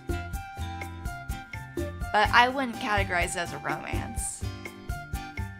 I feel like nearly every single show has a character that the main character is interested in some capacity. Or at least when it comes to anime. 90% of anime have a romantic lead of some sort, or multiple romantic leads. And so I think it's kind of unfair to categorize them as a romance. I mean, hell, freaking Chainsaw Man had characters that the main character was interested in. I don't think it's a romance. I don't. I think that's a mischaracterization, to be honest. And almost every isekai turns into yet another stupid harem. Yeah, the isekai is just the setting for their harem. That's the whole point of it being an isekai cooler soup, is that they can go to another world and get bitches there, because they weren't able to get any bitches in the regular world. Now, if they need to make an isekai, they have to be extremely creative. Oh, hello, Krook, welcome! What's crooking? Not much. I'm just hanging on out. Yeah, that's the thing, is I'm tired of creative isekai, like the Isekai Oji-san, because even though that had some good points, it still seems to be getting worse as it goes on. Same with the spider isekai. I really liked that in the beginning, but it seems to be getting worse and worse. I feel like these isekai that are kind of counterculture, if that's the right word, I don't know. These isekai that are trying to be unique and different, I think that they would be more suited to a shorter format, because there's only so much that they can do with this like kind of crazy theme. And I think it would be better if they were just shorter, you know, like 6 episodes. And that way you can end it easily. But instead, they make us wait forever and ever, and they keep on dragging out this campy, like, funny, oh, you know, that's a silly idea, but maybe it shouldn't be a TV show, into a at least 12 episode long show, but oftentimes 2 seasons or 3 seasons. It was too long, you know? Like the show with Hestia in it, the slime isekai, spider isekai now, all these ones just too long. Smartphone isekai. 90% of the campy isekais end up being bad anyways, too. I just think that they need to be outlawed. We need to ban them. It should be an illegal thing for people to make, in the same sense that certain games are illegal. They should make certain anime illegal too. Not because of public order or anything like that, just because they're bad and we're tired of them. Danmachi was absolutely awful. I can't believe it has 4 seasons. I know, I hate Danmachi. I hate it. I hate it. I hate Hestia. I hate her stupid big boobs and her stupid silky hair. No, but I do hate Hestia's design. I really do. I like her color scheme. I think that if they didn't make her wear such a stupid dress, she could have looked really cute. I think that the combination of the black hair and the blue eyes looks really, really pretty, but her outfit's just ugly. You know, like you can say, oh, but it's El Sexo, but it's ugly though. This is ugly. Look at How is she supposed to move her arms with that stupid string attached to it? But Po, it lifts up the boobs. Her boobs are already lifted. She has anime magic. She doesn't need that. And then also, look at how it has the jagged edges on the side of it for the boob part. And then it ends with just a straight line. I mean, if you were gonna have these jagged, ugly edges everywhere, you should at least keep it consistent at the hem. Ugh. Stupid. Hestia the bestia. Yeah, Hestia's the best at being the worst. I'll give you that. Her stupid stinky bare feet. True. She was literally just made as a Coomer design. That was the only purpose for Hestia's existence. You know, and she doesn't even do it good. There are so much better Coomer designs out there. For real. That outfit just does not work. It doesn't. It's not even, I don't hate it because it's sexy. I hate it because it's ugly. I hate it because it's hideous. You know? And that's why I also don't like, who's that other one that caused a lot of controversy? The big tittied character from that one show, Dragon Maid. I haven't watched Dragon Maid, but the design is just ugly. It just looks bad. What's that character's name that everyone hates? Iruru. It's just ugly. It's boring and it's ugly. And it's gross. Yucky. I don't like it. I don't like it. I mean, it's literally just a basic black dress with overly sized bazungas. And I know you could say, oh, but Poneko, you can't be talking. They're stylistic, okay? They're stylistic. They're fashion on me. They're ugly on her. Gross. Gross. Poneko crapping on all of our waifus. Johnny, if those are your waifus, you need to get better taste. I'm sorry. I'm sorry. And then, who was that one girl with the white hair? You know, the one with the short white hair. Her design was also bad. Ugh. Not as bad as the others, in my opinion, because she has some cute aspects to her design, but it's still ugly, too. I mean, you had people spazzing over Uzaki, too. Uzaki! Wait. Oh, yeah, Uzaki! That's the one! I don't think that Uzaki's design is, like, really... I don't think that Uzaki's design itself is inherently bad. I just think it's boring. I just think there's nothing special about it, you know? And I don't like the art style for it, but I don't think it looks very, very good. I think that there are a lot better designs that you can find interesting. Just my opinion, you know? Actually, no, it's not my opinion. It's the truth! It is! Short white hair doesn't help me find out who you're talking about. I just knew it was a controversial character. Didn't remember it. I mean, I like Uzaki's sister more with her bangs covering her hair or her eyes. Yeah, I feel like oftentimes just the waifu of the month characters, you know, like the Uzakis of the world, the Irurus, all of those weird ones, they just a lot of times are kind of mediocre and should fade into obscurity, I think. I think that there's way better ways to do those designs. It's not because I hate the character themselves. I probably would hate the character if I watched this show, but I don't. I just hate the way that they look. I really do. Because they're ugly. Their outfits are bad. And they should feel bad. And you should feel bad about liking them. You know, people always debate about Asuka and Rei, but one thing is about Asuka and Rei that they have over, like, all of these frickin' waifu of the months is they at least have unique, interesting looking designs, you know? They will always be remembered for their design. And for all of their other personality traits. Because they look good. You know? For me, I like Asuka more than I like Rei, but I can still respect Rei. I don't respect Hestia or I don't like Umaru, but that's for another reason. That's not because Umaru's ugly, it's because I just hate her. I hate this bitch! I hate her! I hate her! It's going into a totally different tangent now, but this stinky little hamster bitch. I despise it. I despise it.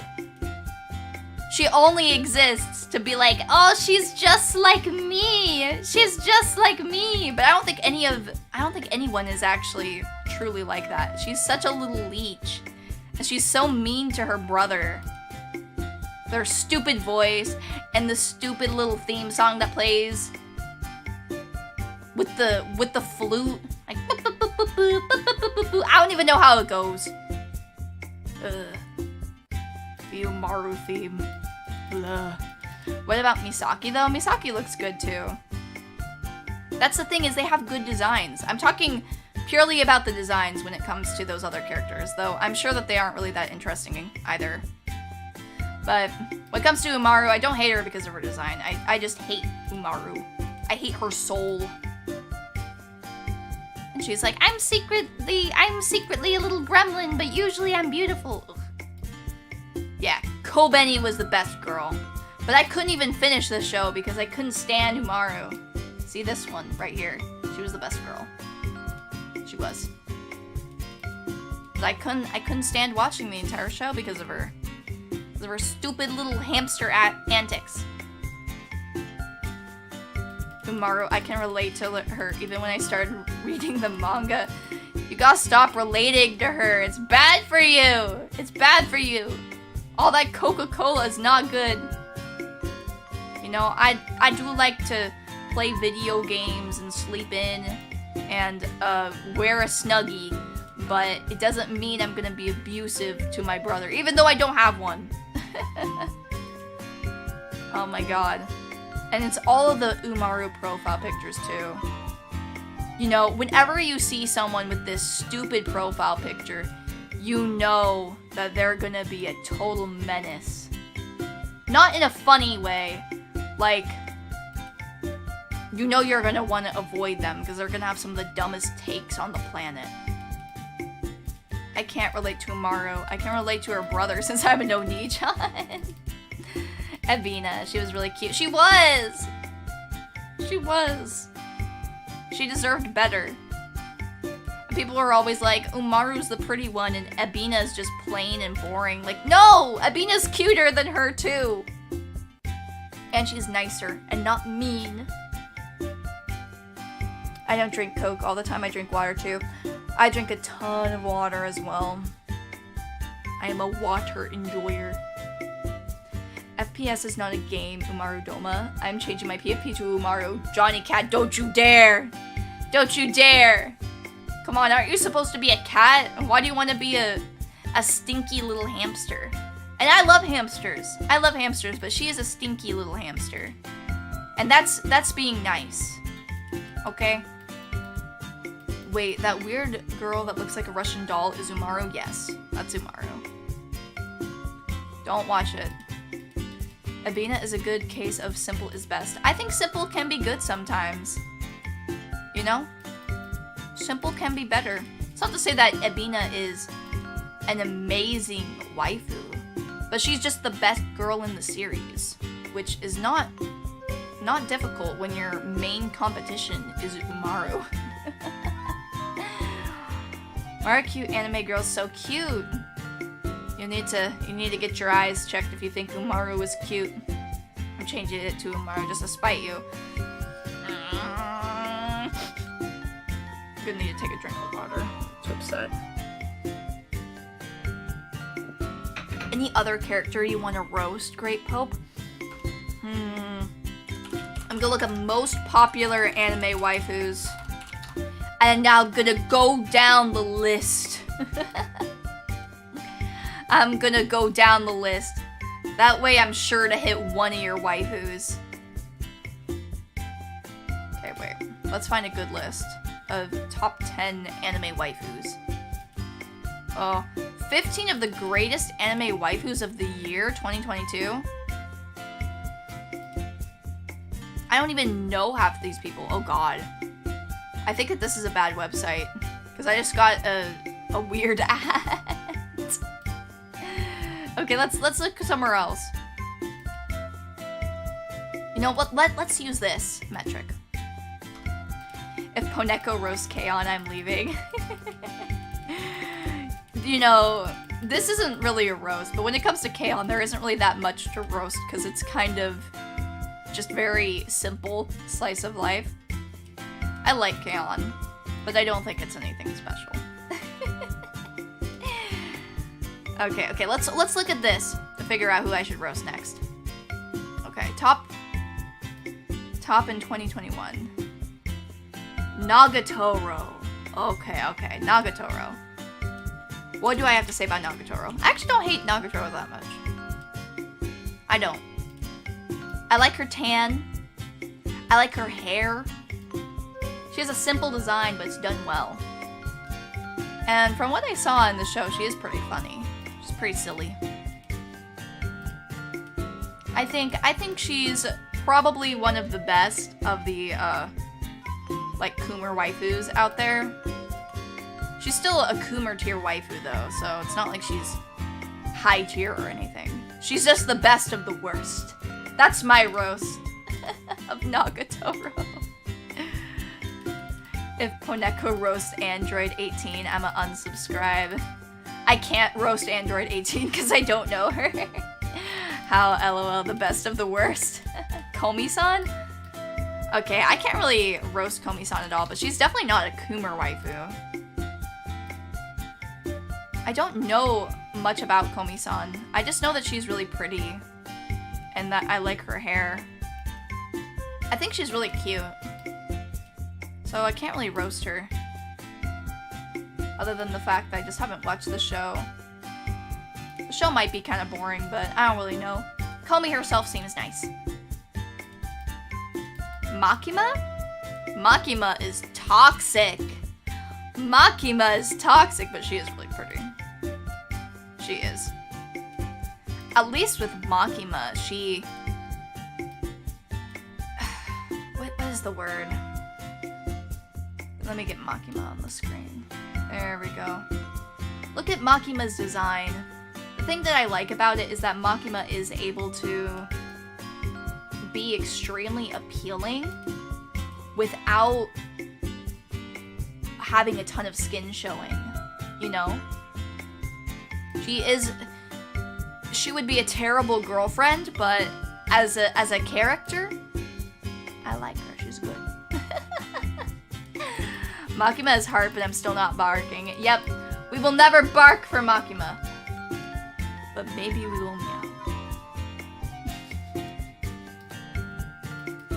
I'm a mega sim for a series from Azure Lane. Can't say anything about Azure Lane since I haven't played it.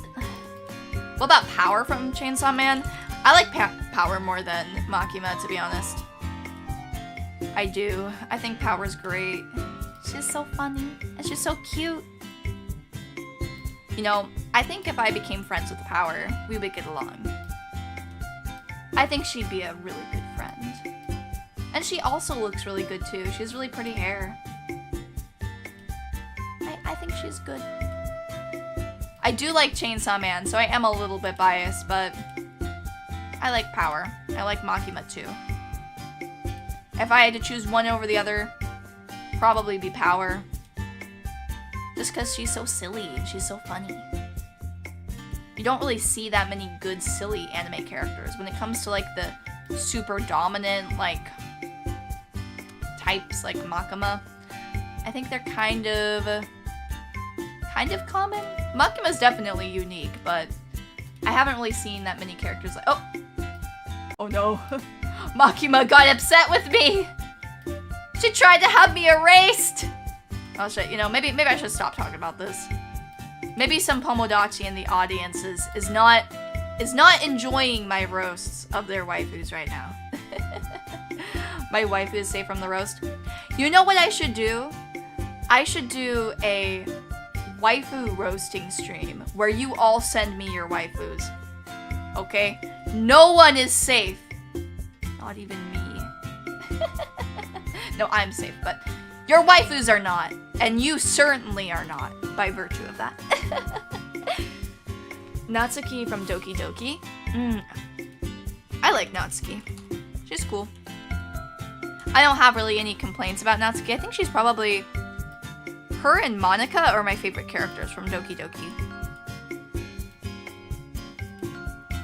I think Natsuki is the smartest of all of the Doki Doki Literature Club girls. And also the least crazy. She's a good girl. I do like Monica though. Monica is iconic.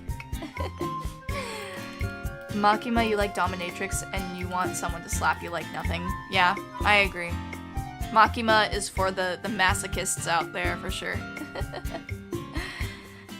Anyone like Carol from Tomo-chan is a Girl? I haven't actually watched that. I don't think. And when it comes to Blundes, I haven't watched any of it. I've seen a few scenes, so I have a very rough idea of each of the girls' personalities, but... Okay, let me look at it really quick. So, one of my superpowers is I'm able to tell if a show is good just by looking at it. And I'm also usually able to tell who the best girl is with 99% accuracy, so let's see. Oops. Who is the best girl in Blundes? Let me take a look. So this will be quick, Johnny Cat, don't you worry. Smile, sweet, sister, sadistic, surprise, service. Okay. They're all suffering from a bit of same face, so that makes this a little bit more difficult. It does. But I think the best one is probably gonna be top left. Because I've seen some images of her looking all scary looking, and she seems funny. She also is the cutest too. I like her dark hair. Yeah. I have spoken! The best girl in all of Blundes, having never watched an episode, is the Smile Girl. Yes, this level of reasoning is only possible for me, Poneko, the god. She is the first character. Is she? Obviously, Surprise is the best girl. Well, see, Surprise doesn't really count as the best girl because I already know Surprise is the best boy, okay? Shh. Surprise doesn't count, okay? Apparently, Carol from Tomo-chan is a girl voiced by the same actor in Japanese and English. Okay, so Johnny, do you agree with my assessment, or are you wrong? Do you agree? Or are you simply incorrect? Nah, but there is definitely that 1% chance that maybe I did get the best girl of the series wrong. Well, what do you think? Do you agree? Disagree? I'm gonna take another drink of water. Whew, that's good. Anyways, I think that I'm gonna be probably ending it today, but we will be doing another stream very soon. Probably sometime next week, maybe Thursday or Friday I'll be able to get something in, and then over the weekend again. I've been getting back into it, slowly yet surely, but I hope that you guys have been enjoying the more recent streams. Top left is the best girl from Blundes. See, I told you, Johnny. I don't even need to watch the show, I just need to look at it. I just need to take a look and I will know immediately. Thank you, Missy. I'm glad that you enjoyed yourself. It was a very fun and chill time. Thank you, Po. I swear to God, all of these Zatsudons always just end with me complaining about random anime.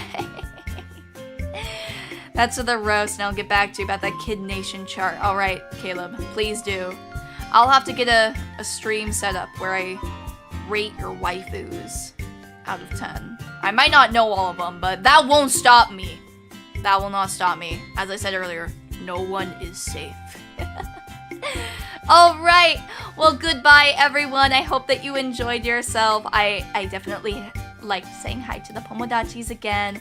And I will hopefully be seeing you on Thursday or Friday this week.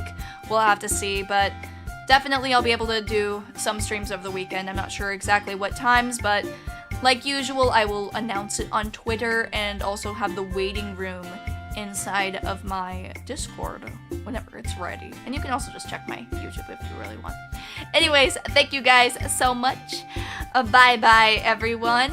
And remember, Pomodachi Pride! Good night, or good morning, or good afternoon. Anyways, Pomodachi Pride! Bye-bye.